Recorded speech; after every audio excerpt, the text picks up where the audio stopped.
எதிர்த்து பேசிட்டு நேர்பட பேசலாம். சிறிய இடைவெளிக்கு பிறகு மீண்டும் வரவேற்கிறேன். இரண்டாவது அமர்விற்கான விவாத பொருள் மாட்டிறைச்சி சர்ச்சை.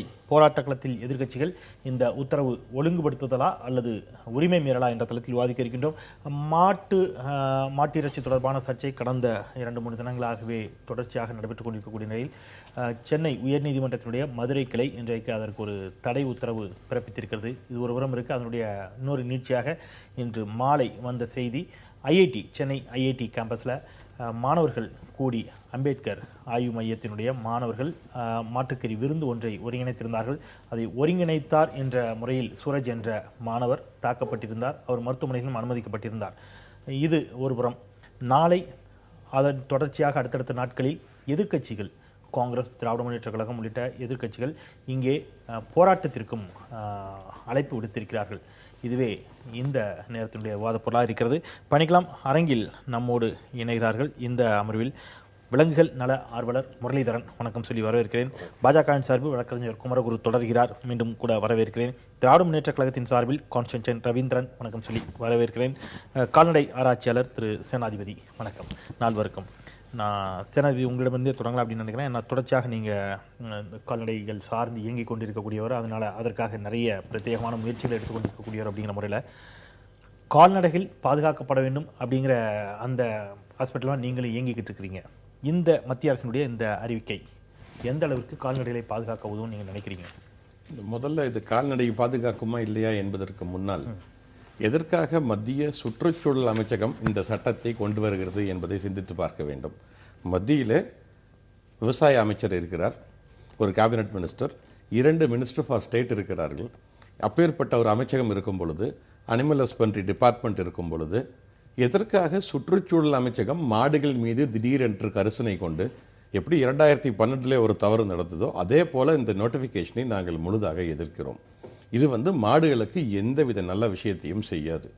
அதாவது ஸ்டேட் கவர்மெண்ட்டோட தான் அனிமல் ஹஸ்பண்ட்ரி அண்ட் விவசாயம், அதை கை வைத்தா பிரச்சனை ஆயிருன்னு சொல்லிட்டு சுற்றுச்சூழல் அமைச்சகத்தின் மூலம் இந்த மிருக நல ஆர்வலர்கள், திருமதி மேனகா காந்தியா இருக்கட்டும், PFA, பீட்டா, ப்ளூ கிராஸ், இந்த அமைப்புகள் எல்லாம் சேர்ந்து மறைமுகமாக ஜல்லிக்கட்டை எப்படி ஒழித்து கட்டினார்களோ அதே போல மறுபடியும் இதை தடை வாங்க வேண்டும் என்று சுற்றுச்சூழல் அமைச்சகத்தை வைத்து 2012 நடந்த சதி போல இன்றும் அதே வேலையை செய்திருக்கிறார்கள். இதை வன்மையாக கண்டிக்கின்றோம். ஆனால் நீங்கள் சல்லிக்கட்டை கோட் பண்ணனால சொல்கிறேன், பாஜகவினுடைய பிரமுகர்கள், செய்தியாளர்கள், இதே அரங்கில் பேசக்கூடிய மற்ற பேச்சாளர்கள் கூட சொல்லக்கூடிய தொடர் வாதம் அப்படிங்கிறது, சல்லிக்கட்டிற்காக போராடிய இளைஞர்கள் கூட்டத்திற்கு மதிப்பளிக்கக்கூடிய வகையில் தான் இந்த அறிக்கையே வந்திருக்குது, இந்த திருத்தங்களே கொண்டு வரப்பட்டிருக்கிறது. ஏன்னா சல்லிக்கட்டிற்காக போராடியவர்கள் மாடு பாதுகாக்கப்படணுங்கிறதுக்காக தான் போராடினாங்க, இன்றைக்கு அதைத்தான் நாங்கள் செஞ்சுருக்கிறோம் அப்படிங்கிற வாதத்தை தான் வைக்கிறாங்க. எப்படி இங்கே மாட்டை மூக்கணத்தில் கட்டக்கூடாது, மாட்டை 2 கயிறு ஓட்டு கட்டக்கூடாது, 8000 வருஷமா கால்நடை வனவிலங்காக இருந்ததை வீட்டு விலங்காக மாற்றி 8000 வருட காலமாக கால்நடையை மனிதர்கள் வைத்திருக்கிறார்கள் என்று ஆய்வுகள் கூறுகின்றன. UNFAO எல்லாம் கூறுறான், நம்ம கேம்பிரிட்ஜ் யூனிவர்சிட்டி சொல்கிறோம், எல்லாரும் சொல்கிறோம். இவங்க மாட்டுக்கு மூக்கணம் போடக்கூடாது, கண்ணுக்குட்டிக்கு வாக்கூட போடக்கூடாது, மாட்டுக்கு சாணி போடுறதுக்கு இடம் கொடுக்கணும், சந்தைக்கே மாட்டை கொண்டு போகக்கூடாது, தங்கம் இருக்குதுங்க ஆபரணம், அதை நீ விற்கவே கூடாதுன்னு சொன்னால், லைஃப் ஸ்டாக் ஆங்கிலத்தில் வார்த்தை, அழகான வார்த்தை, லைஃப் ஸ்டாக், உயிர் பொருளுக்கு என்ன எப்படி ஷேர் மார்க்கெட்டில் ஸ்டாக் வாங்கி வச்சுக்கிறோமோ, ஒரு கம்பெனியோட ஷேரை வாங்கி வச்சுக்கிறோம், அதே மாதிரி இது லைஃப் ஸ்டாக். ஒரு விவசாயிக்கு கல்யாணம் பண்ணணும், பொண்ணு கல்யாணம் பண்ணணும், என் பொண்ணுக்கு ஃபீஸ் கட்டணும், எனக்கு எங்கள் அப்பாவுக்கு உடம்பு சரியில்லை ஆஸ்பத்திரிக்கு கூட்டிகிட்டு போகணுன்னா நான் மாட்டை விற்று ஆட்டை விற்று தான் அதெல்லாம் செய்ய முடியும் விவசாயி. இன்றைக்கி விவசாயம் ஃபெயிலியர் ஆகிட்டு இருக்கு. அதனால தான் கால்நடையோட எண்ணிக்கை, குறிப்பாக ஆடுகளுடைய எண்ணிக்கை அதிகமாகிட்டு இருக்கு. It's clear indication. விவசாயம் எப்போ ஃபெயில் ஆகுதோ அப்போ கால்நடையோட எண்ணிக்கை அதிகமாகும்.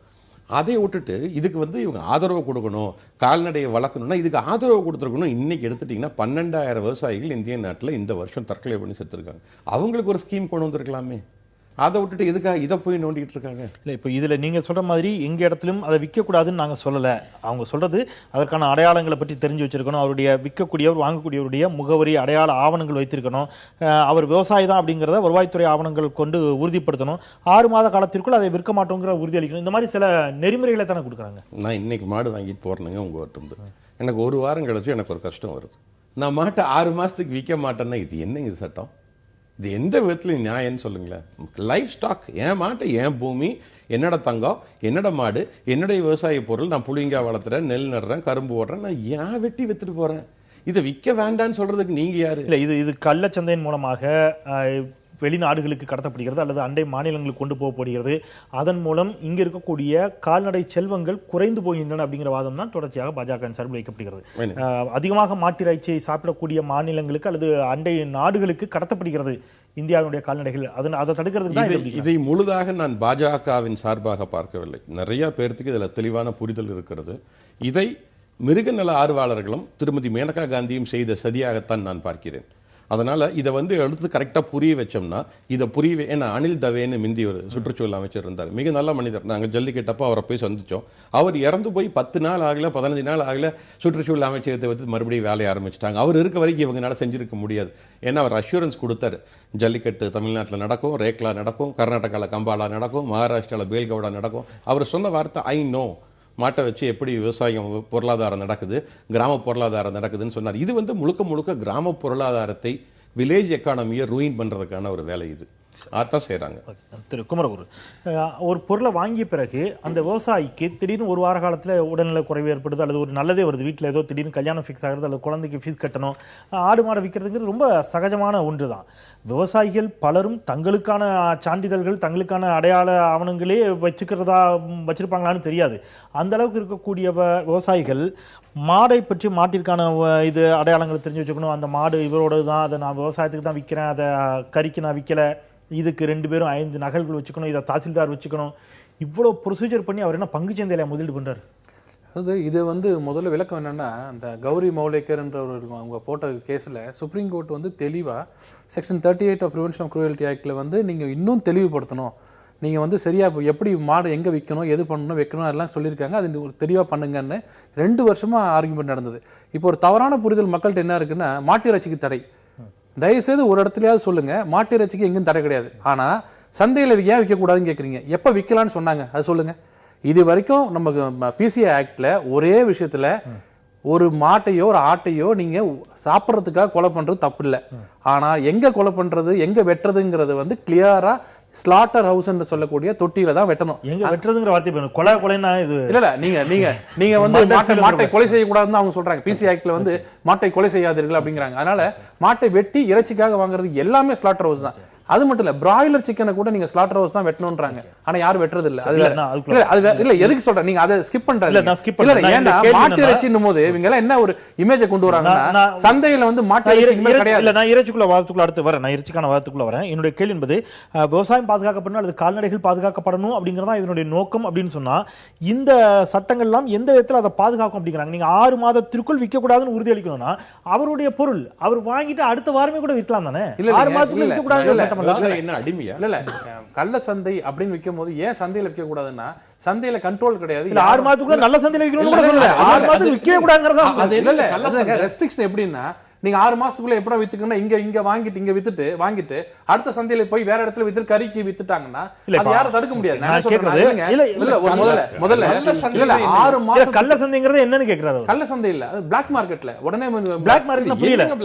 ஸ்லாட்டருக்கு ஹவுஸ்ங்க நீங்க பாட்டு நீங்க அதுல என்ன தப்பு இல்லைங்க. எப்படி இப்ப என்ன பிரச்சனை தான் சொல்றேன், நீங்க என்ன பிரச்சனையே புரியாம ஒரு நிமிஷம் நான் சுத்தி இப்ப நீங்க சுத்தி அந்த புள்ளியில நின்றீங்க. அந்த புள்ளி ஒரு நிமிஷம் நான் வர உங்களுக்கு நேரம். மாட்டிறைச்சி யாரும் சாப்பிடக்கூடாது நாங்க சொல்லலன்னு சொல்லிட்டு அடுத்த வாதமே நீங்க சொல்றீங்க ஸ்லாட்டர் ஹவுஸுக்கு விற்க கூடாதுங்கிறீங்க. எங்க சொன்னேன் நானு? இப்ப சொன்னீங்க ஸ்லாட்டர் ஹவுஸுக்கு 10 வருஷத்துக்கு உள்ள மாடுகள், அதாவது கேரளால நம்ம நாட்டு மாடு தான் அங்க போகுது, கேரளால மாடு இல்ல. அவங்க சந்தையா எடுத்துட்டு போறாங்க. அவங்க ப்ரிஃபர் பண்றது எல்லாமே 1 வருஷம் இலசான மாடு தான் எனக்கு வேணும்னு கேக்குறாங்க. இங்க இருந்து போறது எல்லாம் கண்ணு குட்டி பிரெக்னன்ட் ஆன மாடுங்க தான் அங்க போகுது. அவங்க சாப்பிட்டு அவங்க எல்லாம் வெட்டி சாப்பிட்டு இருக்காங்க. எனக்கு தெரிஞ்சு யாரும் சினையாக இருக்கக்கூடிய பசுவை கறிக்கு விற்பாங்களா அப்படிங்கிறது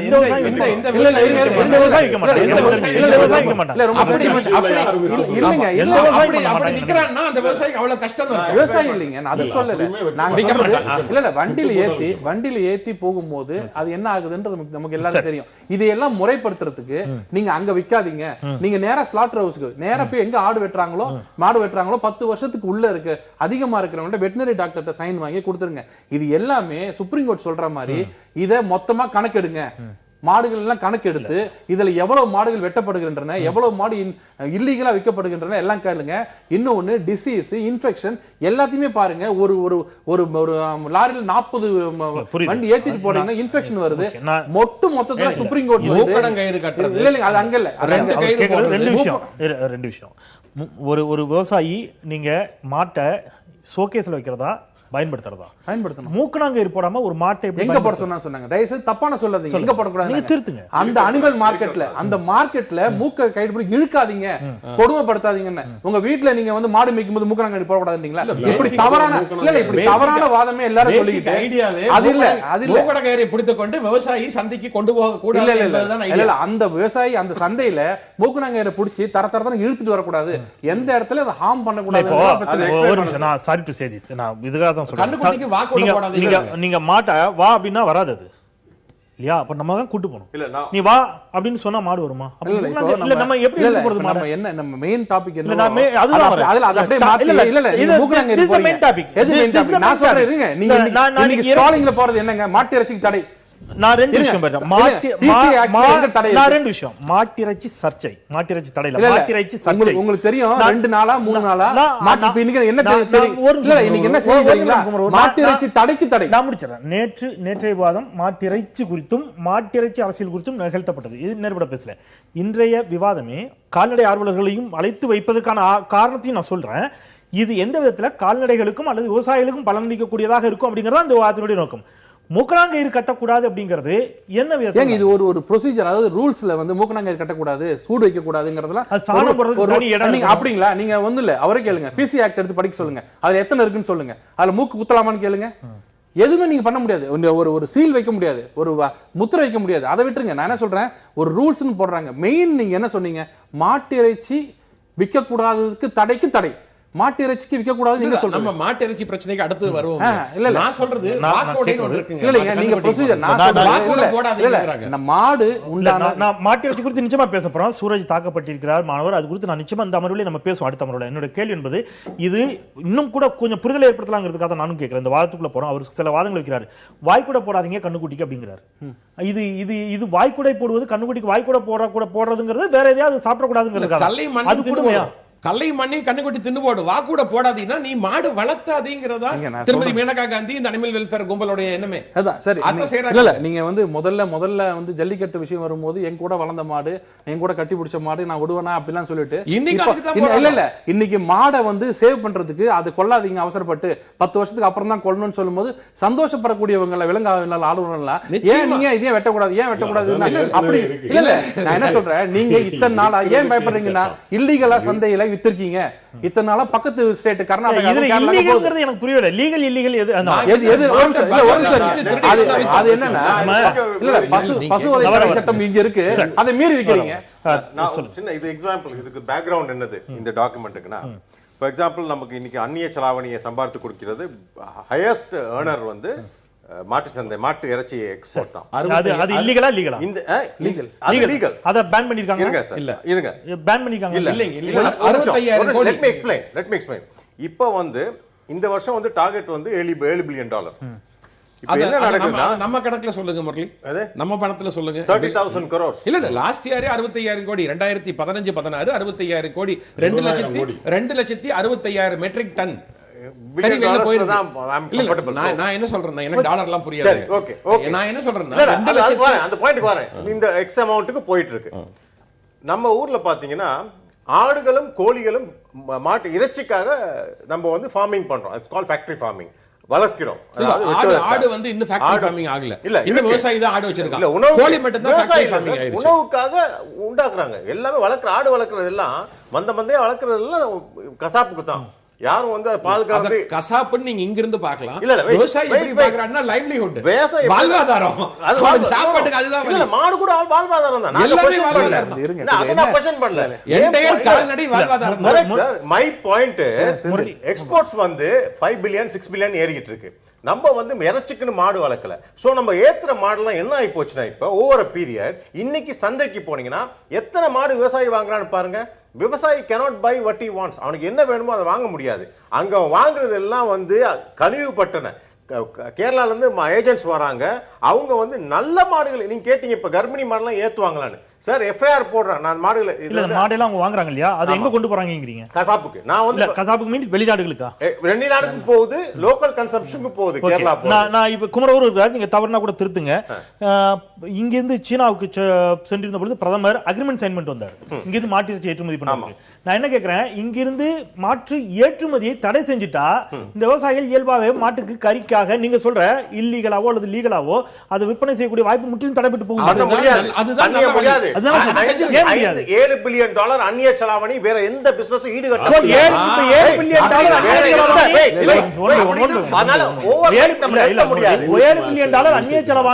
அந்நிய செலவாணிங்கிறது நான் இப்படி எடுத்துக்கிறேன். நீங்க இன்னும் எளிமையான மொழியில சொல்லணும்னா ஏற்றுமதி செய்யக்கூடியவங்க பெருநிறுவனங்கள். இப்ப ஒரு சாதாரண விவசாயி இங்கே டைரக்டா எக்ஸ்போர்ட் பண்ண முடியாது மீட்டை, ரைட்?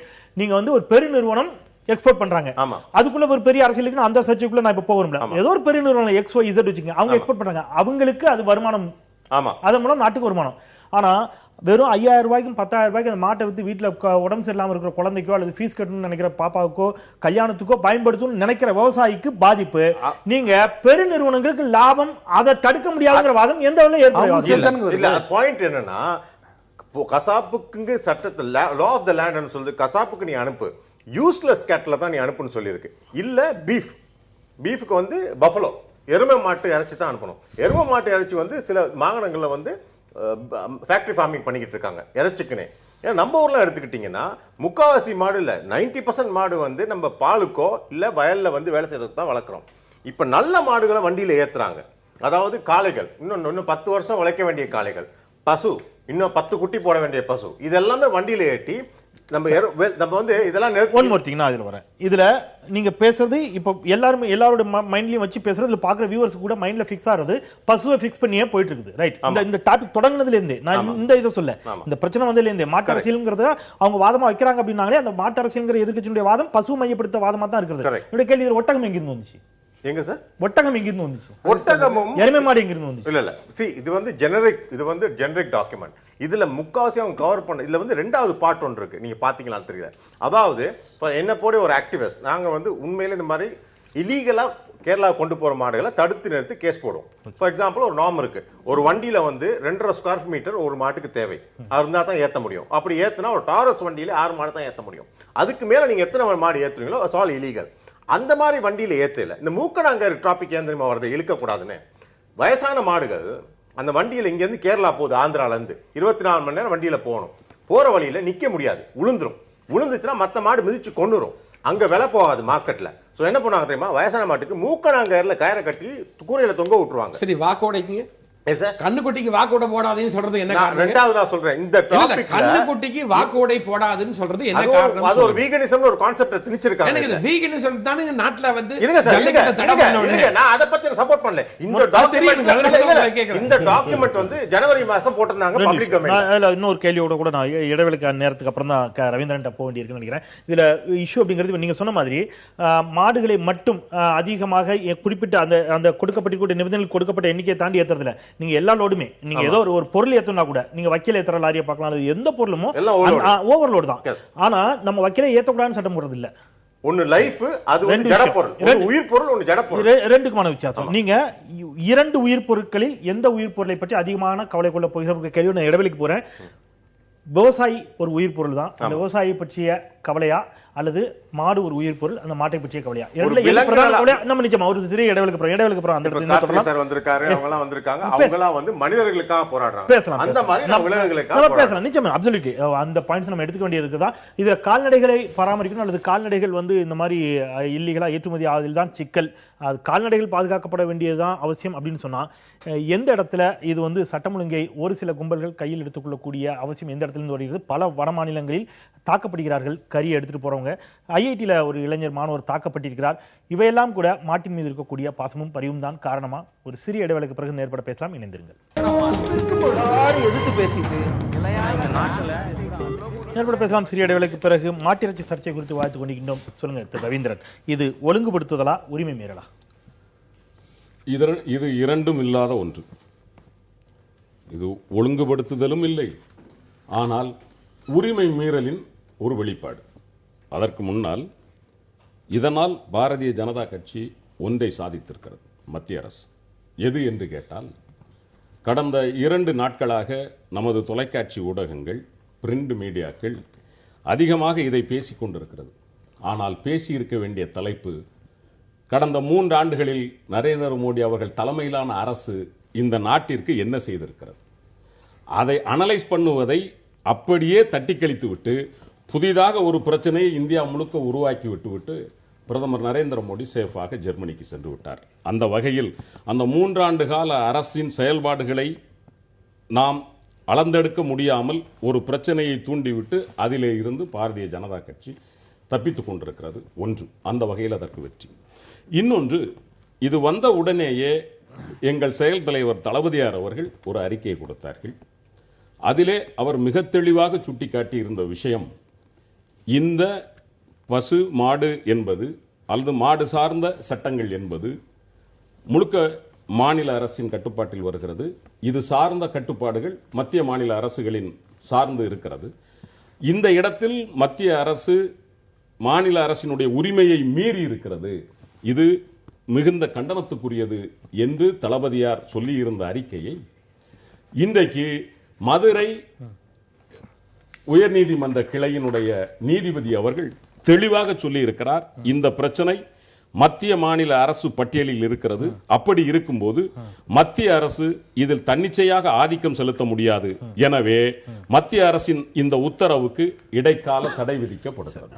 இது வந்து நீதிபதியினுடைய மேற்கோள். தமிழிசை சவுந்தரராஜன் இன்னைக்கு சொல்லும்போது சொல்றாங்க, ஸ்டாலின் அவர்கள் தொடர்புடைய சப்ஜெக்ட் தான் இந்த போராட்டம் நீங்க அறிவிச்சிருக்கிறதுனால திரு ஸ்டாலின் சொல்கிறார், மாட்டிறைச்சிக்கு தடை என்று கூறுகிறார்கள். மாட்டிறைச்சிக்கு தடை என்பது தவறான வாதம். மாட்டிறைச்சிக்கு நாங்கள் தடை போடவே இல்லை அப்படிங்கிறாங்க. அதாவது இதுல எப்படின்னா, இந்த கவுண்டமணி வந்து இந்த இந்தியன் படத்துல ஒண்ணு சொல்லுவார். அதாவது நீ 8 போடு, அப்படி இல்லை அவன் அதுலயும் 8 போட்டான் அப்படின்னா 11 போடு, உனக்கு நான் லைசன்ஸ் தர்றேன். நீ உனக்கு லைசன்ஸ் தரம்பா, நான் தடுக்கல, ஆனா நீ 11 போடணும். எப்படி போடுவ? இப்ப இவங்க இதுல கொடுத்திருக்கிற எல்லா ஒண்ணு நான் என்ன சொல்ல வரேன், அதுதான் நான் சொல்றேன். அதாவது சட்டம் போடுவது என்பது நடைமுறைக்கு ஒத்து வரக்கூடியதா, நடைமுறையில் சாத்தியப்படாததா, இதை தெரிந்து கொள்ளாமல் சட்டம் போடுவதுதான் நாங்கள் தவறு என்று சொல்லுகிறோம். இதிலே அவர்கள் சொல்லி இருக்கிற எந்த விதத்திலும் நீங்கள் பார்த்தீர்களேனால், சரி மாட்டு இறைச்சிக்கு தடை இல்லை அப்படின்னு சொல்லி சொன்னா உங்களுக்கு தெரியும், அந்தியூரும் சரி, பொள்ளாச்சி சந்தையும் சரி, ஏன் வள்ளியூர் பக்கத்தில் இருக்கிற நம்ம திருநெல்வேலி சந்தையும் சரி, ஏன் மணப்பாறை சந்தையும் சரி, 3000 மாடுகள் வர்ற இடத்துல 50 மாடு 40 மாடு தான் வந்துச்சுன்னு சொல்லி ஆவலோட உட்கார்ந்துட்டு இருக்கான வியாபாரி. அதுக்கு என்ன காரணம் சொல்லுங்க? நீங்க சொல்றபடி இதெல்லாம் அதுக்கு இல்ல அப்படின்னா அப்ப அவன் ஏன் கவலைப்படுறான்? வழக்கம் போல அவன் வியாபாரத்தை நடத்திட்டு போக வேண்டியதானே, ஏன் நடத்த முடியல? இதைத்தான் தளபதியார் சொல்றாரு. நீங்க சொல்றதுல 2 விஷயம். ஒன்று, மாட்டு இறைச்சிக்கு சரி, நான் கேட்கிறேன், மாட்டு இறைச்சிக்கு தடை இல்லை அப்படின்னா மாட்டு இறைச்சியை நான் சாப்பிடுறோம்னு சொல்லி ஐஐடியில் உட்கார்ந்து சாப்பிட்ட ஒரு பையனை நீங்க ஏன் அடிக்கிறீங்க? ஏங்க உத்தரப்பிரதேசத்தில் ஏங்க மாட்டை கொண்டு போறவன் அடிக்கிறீங்க? ராஜஸ்தான்ல அடிக்கிறது மட்டும் இல்லைங்க சார், இதுல மிகப்பெரிய கண்டனத்துக்குரிய விஷயம், அடிக்கிறவனே அதை போட்டோ எடுத்து நான் இப்படிதான் அடிப்பன் போடுறான், அவனை கைது பண்றதுக்கு ஆள் இல்லைங்க. அப்ப இந்த நாட்டில் என்ன நடந்துட்டு இருக்கு? நீங்க சொல்றீங்க மாட்டு இறைச்சிக்காக, நான் மாட்டு இறைச்சிக்காக கொண்டு போறோம்னு ஒரு டிரைவர் சொல்றான். அந்த டிரைவரை போட்டு ஒரு 60 வயசு மனுஷன் அவனை அடிச்சு கொண்டு அந்த அடிச்சு கொல்றத அப்படியே வீடியோ எடுத்து போட்டு எவன் கடத்தினாலும் நான் அடிப்போம். அது ஒரு கௌரக்ஷா தள் என்ற ஒரு அமைப்பு, அவங்கள வந்து ஆக்சுவலா அரெஸ்ட் பண்ணி எல்லாத்தையும் உள்ள வச்சிருக்காங்கல்ல. இந்த மாதிரி இல்ல, அது வந்து தவறான அமைப்புகள் சார். இப்ப கார்த்திகேயன் நான் பேசுறேன். அதாவது இவர்களுக்கு இந்த அதிகாரம் எங்கே இருந்து வந்தது? நான் ஒன்று கேட்கிறேன், 2014க்கு பிறகுதான் ஆடு மாடுகள் இப்படி நடக்கப்பட்டதா? அதற்கு முன்னால் நடக்கவில்லையா? இந்த கௌரவர்கள் எங்கே இருந்தார்கள்? நான் கேட்பது என்ன கேள்வி என்றால், 2014க்கு முன்னாடி இதே மாதிரி பசுமாடுகள் நான் பார்த்திருக்கிறேன். கேரளாவிற்கு போகும். நான் திருநெல்வேலி மாவட்டத்தை சார்ந்தவன், என் மாவட்டத்தை சார்ந்துதான் கேரளாவிற்கு போகும். இதே போன்றுதான் எல்லா இடத்திலும் நடந்தது. இதற்கு முன்னால் வராத தைரியத்தை இவர்களுக்கு யார் கொடுத்தது? சட்டத்தை இவர்கள் எப்படி கையில் எடுக்கலாம்? ஒருவேளை இவர்கள் சொல்வது நீங்க அது நம்ம பேசலாம், அது ஏற்புடையதில்லை. நிச்சயமா சட்டத்தை யார் கையில் எடுத்துக்கிட்டாலும் நிச்சயமா ஏற்புடையதில்லை. ஏதோ ஒரு கும்பல் வந்து எந்த பேர்ல வந்தாலும் ஏற்புடையதில்லை. ஆனா சட்ட ரீதியாக நீங்க சொல்றீங்களா, நான் பார்த்து கொண்டிருக்கிறேன் அப்படித்தான் மாடுகள் கொண்டு செல்லப்படுகின்றன சொன்னா, சட்ட ரீதியா ஏற்கனவே இருக்குது, அவ்வாறுலாம் நடத்தப்படக்கூடாது கால்நடைகளை அப்படின்னு இருக்குது. அதை நாங்க புதிய சில இன்னும் சில விஷயங்களை உள்ள ஆட் பண்ணிருக்கிறோம். அதன் மூலம் இந்த அறிக்கையை கொடுத்திருக்கிறோம். இது சட்ட ரீதியாக கடைபிடிக்கப்பட வேண்டியதான வாதம். ஒண்ணு நான் சொல்லுவேன், இல்ல ஒரு நிமிஷம் நான் பேசி முடிச்சிடுறேன். ஒண்ணே நீங்க சொல்றபடி ஒரு 6 மாட்டை கொண்டு போறதுக்கு இன்னைக்கு நம்ம நாட்டுல வண்டி கிடையாது தெரியுமா உங்களுக்கு? நீங்க சொல்ற அந்த மீட்டர் இருக்கே, இந்த மீட்டர் கணக்குல நீங்க இன்னைக்கு ஏத்திட்டு போனோம் அப்படின்னா விவசாயி மாடு விற்கிற பணத்தை வாடகைக்கு கொடுத்துட்டு தான் தூர போனோம். இன்னைக்கு வரைக்கும் அதற்கான வண்டிகள் இல்லை. அப்ப என்ன செய்ய முடியும்? நீங்க சார், நான் என்ன சொல்ல வரேன், நல்ல ஒரு விஷயம் நீங்க எடுத்து அனலைஸ் பண்ணுங்க, பேசுங்க, பாராளுமன்றத்தில் பேசுங்க, மக்கள்கிட்ட பேசுங்க, பேசி ஒரு கருத்தொற்றுமை உருவாக்குங்க, உருவாக்கி மக்களை பாதிக்க. நான் என்ன கேக்குறேன், ஒரு பதஸ்டம் செந்தில் சார், நான் நேரடியா உங்க வாதத்தை இப்படி எடுத்துக்கிட்டோமா? நோக்கம் மாட்டு இறைச்சியை தடை பண்ணுவது அப்படிங்கறதா உங்களுடைய வாதம் இல்ல? மாட்டு இறைச்சியை தடை பண்ணுவது மட்டுமல்ல, எங்களை பொறுத்த வரைக்கும் தளபதியார் சொல்லி இருக்கிற வார்த்தை, அதாவது இந்த பாரதிய ஜனதா கட்சி அரசுக்கு வந்த பிறகு, ஆட்சிக்கு வந்த பிறகே பார்த்தீர்களே என்றால் ஒன்று மாத்தி ஒன்று ஒரு பிரச்சனையில் தமிழர்கள் ஒரு நாள் கூட நிம்மதியாக தூங்க விடாமல் செய்கிறார்கள். அந்த இடத்துல திரு சேனாதிபதி, இது எந்த இடத்துல விவசாயிகளை பாதிக்கக்கூடியதா நீங்க நினைக்கிறீங்க? நீங்க சொன்ன மாதிரி ஃப்ரீ ட்ரேட் அக்ரிமெண்ட்னு சொல்றோம், சிங்கிள் விண்டோ கிளியரன்ஸ்ல நாங்க வந்து உதவி பண்ணோம். இப்படி எல்லாம் சிம்பிளிஃபை பண்ணிட்டு இருக்க காலத்துல எதுக்கு இவ்வளவு ரெட் டேபிசம் உருவாக்குறீங்க ஒரு விவசாயி மாட்டை வைக்கிறதுக்கு? விவசாயி அப்புறம் இன்னொரு வேடிக்கையான விஷயம் என்னன்னா, இந்திய நாடு தான் உலகத்திலேயே அதிகமாக பால் தயாரிக்கக்கூடிய நாடு. இந்த நாட்டில் 40% 45% கால்நடை வைத்திருப்போர் சிறு குறு விவசாயிகள், நிலமற்ற விவசாயிகள். மாடு வச்சுக்கிட்டு பால் கறந்து ஊற்றி அந்த பால் இருந்து வர வருமானத்தை வச்சு குழந்தைகளை எத்தனையோ பெண்கள் கணவரை இழந்தவர்கள், கைவிடப்பட்டவர்கள், குழந்தைகளை வளர்த்தி, நான் நிறைய IAS IPS லெவலில் கூட சொல்ல முடியும். அவங்க சொல்லியிருக்காங்க, எங்கள் அம்மா எப்படி வந்து மாடு வச்சு வளர்த்தி பால் கறந்து ஊற்றி கூலி வேலைக்கு போய் காலையில் மாட்டை கட்டிட்டு தீவனம் போட்டு போய் திருப்பி சாயந்தரம் வந்து பால் கறந்து ஊற்றி என்னை வாழ வச்சாங்க. இன்னைக்கு அந்த மாதிரி பெண்களோ ஆண்களோ மாடு வாங்கவே முடியாது. மாடு மட்டும் இல்லை, ஒட்டகம் வாங்க முடியாது, எருமை வாங்க முடியாது. காரணம் என்னன்னா, நீ விவசாயியாக இருந்தால் மட்டும்தான் வாங்க முடியும் அப்படிங்கிற ஒரு புது சித்தாந்தத்தை உள்ள கொண்டிருக்காங்க. இது என்ன அநியாயம்?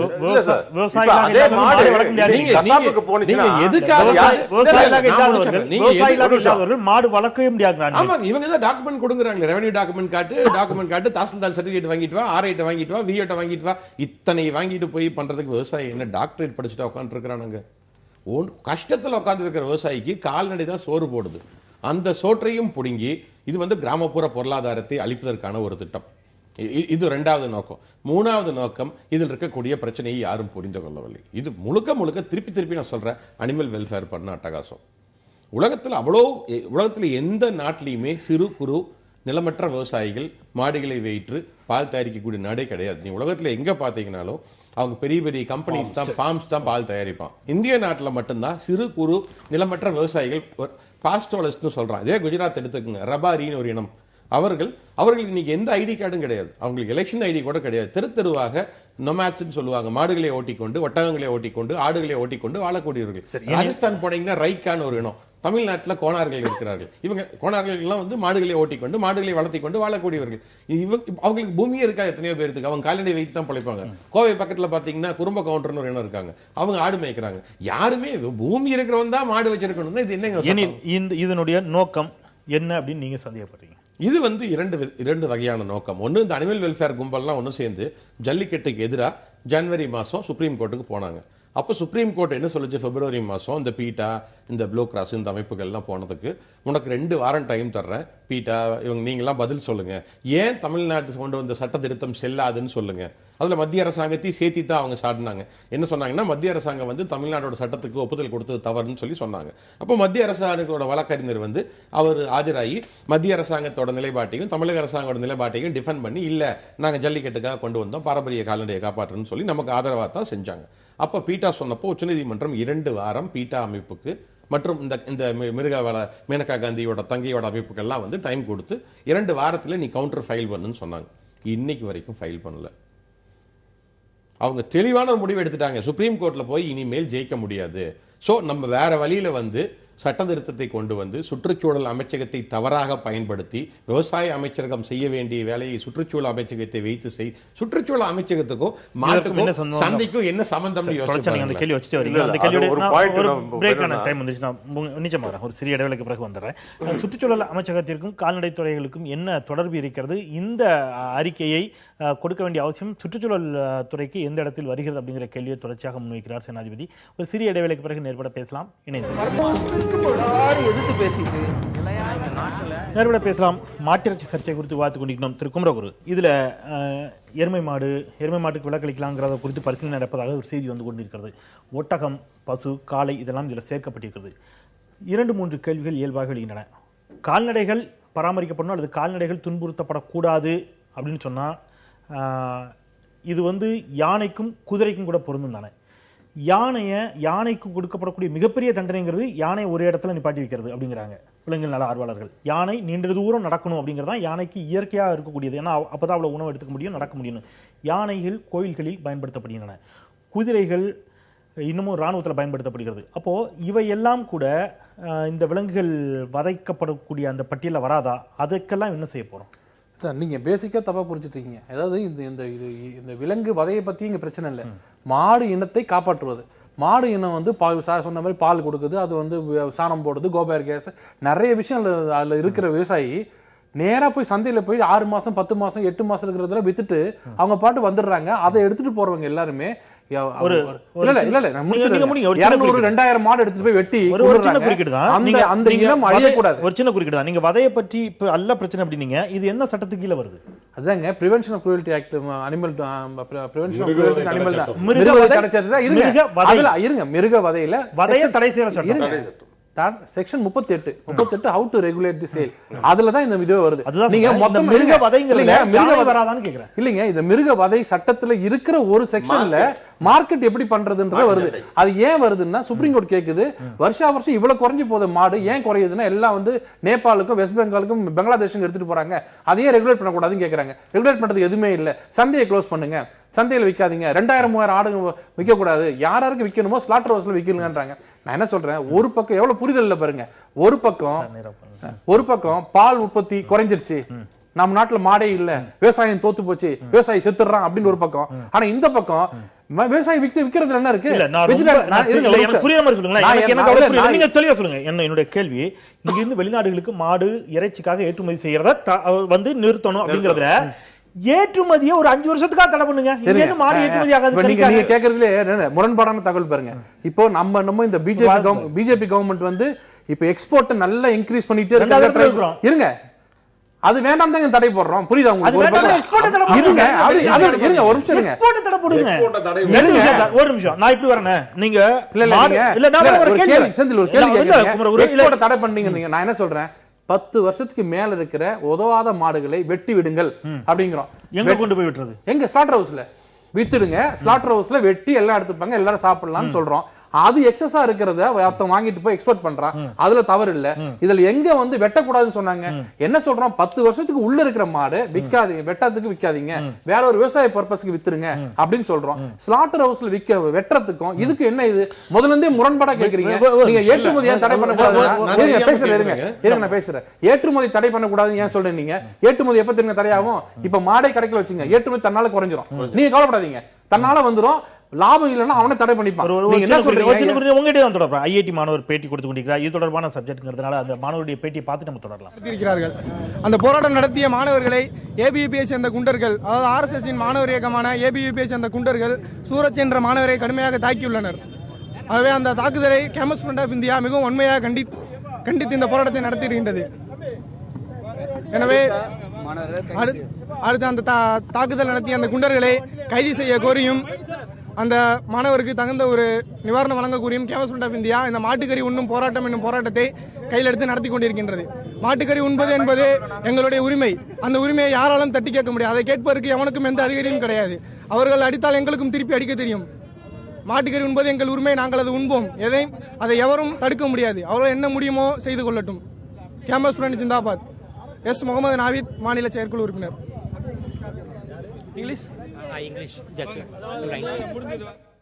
மாணவர்களுடைய ஆர்ப்பாட்டம் அங்கே நடைபெற்றுக் கொண்டிருக்கிறது. அந்த செய்தியை பார்த்தோம். இதுதான் இப்ப 2 விஷயம். நீங்க இதை வந்து அரசியலாக்கப்படுகிறது. ரவீந்திரன் அந்த வாதம் வைத்தார். எனில் ஏன் தாக்க வேண்டும் அப்படிங்கிற கேள்வி வைக்கிறார். தாக்கியதை வீடியோ எடுத்து போடக்கூடிய அளவுக்கு இது என்கரேஜ் ஆயிருக்குது அப்படின்னா இந்த 2-3 ஆண்டுகளில் தான் இது என்கரேஜ் ஆயிருக்கு. அதுக்கு முன்னாடி இது மாதிரி மாடுகள் கொடுமைப்படுத்தப்பட்டது இல்லையா? அது கொடுமையாக இவர்கள் கண்களுக்கு தெரியவில்லையா அப்படிங்கிற கேள்வி வைக்கிறார்.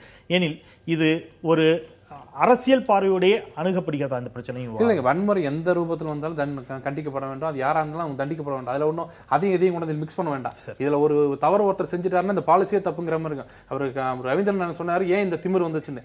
எல்லாம் இந்த தினகரன் ஆபீஸ் எரிச்சாங்க பாத்தீங்களா, அப்ப எப்படி ஒரு திமிர் வந்ததோ தேவையில்லாத வார்த்தைகளை இங்க யூஸ் பண்ண வேண்டாம். தயவு செய்து நான் சொல்றேன், நான் தயவு செய்து இதை நான் வன்மையாக கண்டிக்கிறேன். செந்தில் சார், நான் எந்த இடத்திலும் இவர்களுக்கு இந்த தைரியத்தை கொடுத்தது யார் என்று கேட்டேன். திமிர் என்ற வார்த்தையை பேசுவதாக இருந்தால் நான் மிக தவறமாக நான் பேசுவேன். என்னுடைய வார்த்தைகள் மிக தவறாக இறங்கும். நான் திமிர் என்ற வார்த்தையை நான் பதிவு செய்யவில்லை.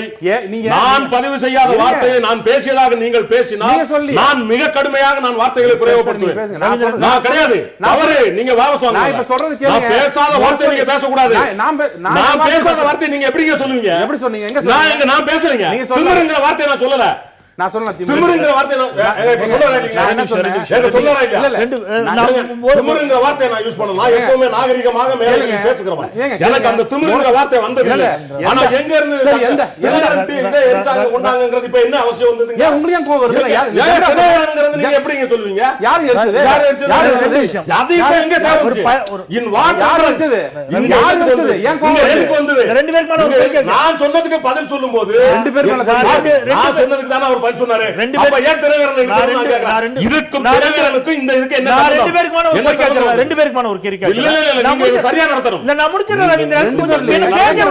இல்ல நீங்க சரியா நடத்தணும். எல்லாரும் வேடிக்கை பார்க்கலாம். நீங்க ரெண்டு பேரும் மட்டும் பேசிட்டு இருக்கீங்க. இல்ல பேசுங்க. நடுவுல பேசுங்க. அவர் கரெக்ட். நான் பேசுறேன். நெறிப்படுத்துவதற்கான வாய்ப்பு கொடுத்தீங்கன்னா நம்ம நெறிப்படுத்தலாம். இரண்டு இருப்பது 10 நிமிடங்கள். நான் எல்லா ஆளுமைகளுக்குமான நேரத்தை சரியா பிரிச்சு கொடுக்கணும் அப்படின்னு நினைக்கிறேன். உங்களுடைய கருத்துக்களை மதிக்கிறோம். நேயர்கள் இது சார்ந்த தளத்தில் இந்த விவாதத்தை மட்டுமே பார்க்க வந்திருக்கிறார்கள். அதைத்தான் பார்த்துக்கிட்டு இருக்காங்க. நம்ம அந்த வாதத்துக்குள்ள போவோம். அவர் ஒரு கேள்வி வச்சிருந்தார் ரவீந்திரன். இந்த 3 ஆண்டுகளில் தான் இந்த தைரியம் வந்திருக்கிறது அப்படிங்கிற ஒரு வாதத்தை வச்சார். அந்த கேள்வி நம்ம அதுதான் அந்த மாதிரி கேட்க கூடாது. ஏன்னா ஆளுங்கட்சியா இருக்கும்போது பண்றீங்களே அப்படின்னு கேட்டா நான் திருப்பி கேட்பேன்னு சொன்னேன். அப்படி இல்ல அர்த்தம். வன்முறை எந்த வழியில வந்தாலும் தவறு. நீங்க எப்படி தினகரனை கண்டிக்கிறீங்களோ, எரிச்சதை கண்டிக்கிறீங்களோ, அதே மாதிரி நாங்க இதை கண்டிக்கிறோம். ஆனா ஏன் அது வருதுன்னு சொன்னா அது வேற விஷயம். அதுக்கெல்லாம் சத்தம் போடக்கூடாது. அவர் சாதகமா பேசிட்டார். நான் அதை சொல்லிடுறேன். அவரு நீங்க தடுத்த மாதிரி நான் தடுக்கிறேன் அப்படின்னு அவர் சொல்லி இருந்தால் நான் ஆதிக்கப்பட வேண்டிய அவசியம் கிடையாது. நான் சொல்லாத ஒரு வார்த்தையை, ஏனென்றால் அந்த வார்த்தை அன்பார்லிமெண்டரி வேர்ட் என்பது எனக்கு தெரியும். அதனால் நான் எந்த விவாதத்திலும் பயன்படுத்தி நீங்க அதை பதிவு பண்ணிட்டீங்க. சரி, அந்த ஆர்ப்பாட்டத்தில் ஈடுபட்ட ஐஐடி மாணவர்கள் இப்பொழுது கைது செய்யப்பட்டிருக்கிறார்கள். அந்த செய்தியும் கூட வந்திருக்கிறது. இந்த இடத்துல இருந்தா இது ஒரு வேறு ஒரு தளத்துக்கு இது அரசியலா நகர்த்தப்பட்டு கொண்டிருக்கிறது. ஒரு கொச்சைப்படுத்துறாரு சார். அதான் உண்மையிலே இந்த சப்ஜெக்ட் பாத்தீங்கன்னா இதை வந்து கேட்டில் ப்ரிசர்வ் பண்ணணும், மாடுகளை காப்பாற்ற வேணும். அதாவது நல்ல மாடுகள் கசாப்புக்கு போகக்கூடாது. ஏன்னா டிமாண்ட் இன்க்ரீஸ் ஆகிட்டு இருக்கையில இங்க வந்து பீஃபுக்கு இறைச்சிக்குன்னு நம்ம வந்து மாடுகளை தயார்படுத்தலைன்னா நல்ல மாடுகள்லாம் ரொம்ப அடிப்படையிலான ஒரு வாதம். இப்போ ஒருவேளை மாட்டிறைச்சி சாப்பிடக்கூடியவர்கள் எண்ணிக்கை அதிகரிக்குதுன்னு வைங்களேன். ஃபார் எக்ஸாம்பிள் மாட்டிறைச்சி சாப்பிடக்கூடிய எண்ணிக்கை அதிகரிக்குதுன்னா இயல்பாவே தேவை அதிகரிக்க அதனுடைய உற்பத்தியும் அதிகரிக்கத்தான் செய்யும். அதனுடைய ப்ராடக்ட் வந்து அதிகமாக தான் வரும். அப்போ மாட்டிறைச்சி அதிகமாக உண்ணக்கூடிய நாடுகளில் இந்தியாவை விட அதிகமாக மாடுகள் இருக்கின்றன எண்ணிக்கையில இல்ல இருக்கு. அதுதான் பிரச்சனை. இப்போ நம்ம எந்தெந்த நாட்டுக்கு ஏற்றுமதி பண்றோம் maximum Vietnam, Saudi Arabia, Malaysia, America இப்பதான் ஆரம்பிச்சிருக்காங்க. சில நாடுகளுக்கு தான் ஏற்றுமதி பண்ணுவோம். அவங்கள்ட்ட வந்து செல்ஃப் சஃபிஷியன்டா இல்ல. ரெண்டாவது விஷயம் என்ன பண்றீங்கன்னா மாட்டு இறைச்சி ஏற்றுமதி பண்ணையில உங்களுக்கு ஒவ்வொரு கிலோ இறைச்சிக்கும் எத்தனையோ டன் லிட்டர்ஸ் உங்களுக்கு தண்ணீர் தேவைப்படுகிறது. இதே மாதிரி பெப்சி நம்ம தாமிரபரணி யாரில் தண்ணி எடுத்து அதே கதை தான் இதுவும். எவ்வளவு இறைச்சி ஏன் இந்த மாதிரி தேர்ட் வேர்ல்ட் கண்ட்ரி தான் இதெல்லாம் இருக்காங்க. பாத்தீங்களா பிரேசில் கூட கார் உற்பத்தி செய்யறதுக்கு எத்தனை லிட்டர் மழைநீர் தேவைப்படுகிறது. நம்ம இங்க எத்தனை நிறுவனங்களை உள்ள அழைச்சிட்டு வரோம். அதேதான் அது அனைத்துமே தண்ணியை தான் சார்ந்து இருக்கிறது. அதுவும் ஒரு வழியில தடுக்கப்பட வேண்டும். ஒரு அளவுக்கு மீறினால் நீங்க ஒரு புள்ளியில கரெக்டா வரீங்க, அவங்களும் ஒரு புள்ளியில வராங்க. என்னுடைய கேள்வி இதை காப்பாற்றணும் அப்படிங்கிற வாதத்தை எல்லாருமே உடன்படுறீங்க. ஆனா காப்பாற்றுவதற்கான முறைகளை தான் மாறுபடுறீங்க. எக்ஸ்போர்ட்டை தடை பண்ணா நிற்பாட்டலாம், விவசாயிகளுக்கு பிரச்சனை இருக்காது. விவசாயிகள் மடியில கை வைக்காதீங்கிறது சேனாதிபதியுடைய வாதம். இது சரியான அணுகுமுறையா? அது அணுகுமுறையை நான் ஏற்கனவே சொன்னேன். இந்த டாக்குமெண்ட்ல வந்து எல்லாமே வந்து உண்மையா வந்து உணர்ந்தவங்க, அதுல வந்து எக்ஸ்பீரியன்ஸ் உள்ளவங்க எழுதின டாக்குமெண்ட். ஆனா எனக்கே சில இடங்கள்ல டவுட் வரும். சரி, ஓகே. உங்களோட தான் நிறைய இப்போ அந்தியூர் தேர் எடுத்துட்டீங்கன்னா ஈரோடு மாவட்டத்தில் தேர் இருக்கு. கடந்த 4 மாதமாக தொடர்ந்து சோஷியல் மீடியால என்ன டேக் பண்ணி ஃபேஸ்புக்ல போடுறாங்க, எனக்கு போட்டோ அனுப்புறாங்க. 100 மாடு, 150 மாடு, 200 மாடு பர்கூர் மலையிலிருந்து, பர்கூர்னு தமிழ்நாட்டை சேர்ந்த ஒரு மாட்டினம், லாரியில வச்சு டெம்போல வச்சு கொண்டு வந்து இறக்கி போடுறாங்க மாட்டை. 2 நாளா 3 நாளா 7 நாளா தீவனம் இல்லாம காயமாகி அதை வாங்குவதற்கு ஆள் இல்லை. 2000 5000 ரூபாய்க்கு நிறைய இளைஞர்கள் ஒன்று சேர்ந்து அந்த மாடுகளை வாங்கி கொண்டு வந்து பராமரித்து ஒரு மாதம் 2 மாதம் கழித்து அந்த மாடு எழுந்து நிற்கக்கூடிய ஒரு சூழ்நிலையை ஏற்படுத்தி அதை விவசாயிகளுக்கும் அந்த திருப்பியும் பர்கூரில் பார்த்தீங்கன்னா 2 இனங்கள் வாழ்கிறார்கள். லிங்காயத்தும் சோழர்னு ஒரு ஷெட்யூல் ட்ரைப், அவங்க தான் அந்த அந்த கால்நடையை வைத்திருப்பவர்கள். அவர்களுக்கு திருப்பியும் அந்த மாடுகளை கொடுத்து அவர்களை வாழ வைக்கிறார்கள். இவர்களுக்கு மத்திய அரசாங்கம் இந்த சட்டம் கொண்டு வந்ததன் மூலம் நாங்கள் மாடுகளை காப்பாற்றுகிறோம் என்று கூறுகிறார்கள் அல்லவா, என்ன செய்தார்கள்? இதே போல ராஜஸ்தானில் 1,00,000 மாடுகள் இந்த வருடம் மட்டும் இறந்திருக்கிறது. கோஷாலால என்ன செஞ்சிருக்காங்க? இன்னைக்கு கோஷாலால வச்சு நீங்க மாட்டை காப்பாற்றவே முடியாது. காரணம் என்னன்னா, மாடுங்கிறது எனி கால்நடை வந்து அந்தந்த விவசாயியிடம் அந்தந்த சார்ந்த மக்கள் இன்சைட்டோ கன்சர்வேஷன் சொல்றான், அந்த மக்களோட தான் அந்த மாடு இருக்கணும். அதை பிடிச்சி கொண்டு ஒரு ஜூல வச்சுக்கிட்டோம், நீங்க கேட்ட மாதிரி மியூசியம்குள்ள வச்சுக்கிட்டோம் அந்த மாட்டை காப்பாற்றவே முடியாது. இந்த புதிதாக கொண்டு வந்த நடைமுறை என்பதை நாமே புரிந்து கொள்ள முடியாத அளவிற்கான சிக்கல்களோடு இருக்கிற போது இப்பொழுது மாணவர்கள் இதை போல தேவையில்லாத, ஒருவேளை இதனுடைய நியாயமான மிருகங்களை அல்லது பசுக்களை மாடுகளை காப்பதுதான் உண்மையான நடைமுறை என்றால் அதை மக்களுக்கு புரியும் வகையில், மக்களை பாதிக்காத வகையில், உழவர்களை பாதிக்காத வகையில், விவசாயிகளை பாதிக்காத வகையில் அதை கொண்டு வந்திருக்க வேண்டும். எப்படி டிமானிட்டைசேஷனில் ஒரு முன்னெச்சரிக்கையான நடவடிக்கையாக இல்லாமல் மாறி 15 நாள் 1 மாதத்திற்கு ஒரு முறை மாறி வந்ததோ அதை போலவே அவசரப்பட்டு இந்த மத்திய அரசு இதை போல செய்திருக்கிறது. இது உழவர்களை, விவசாயிகளை பாதிக்கக்கூடிய விஷயம் என்கிற காரணத்தினால் இதில் எந்த கௌரவமும் பார்க்காமல் இந்த சட்ட திருத்தத்தை, இந்த டைரக்டிவ் பிரின்சிபல்ஸை அவர்கள் உடனடியாக வாபஸ் வாங்க வேண்டும். அது மட்டுமல்ல, இதில் இந்த ஏற்றுமதியை நாம் தடுக்க சொன்னால் தடுக்க மாட்டார்கள். ஏனென்றால் அது கார்ப்பரேட்.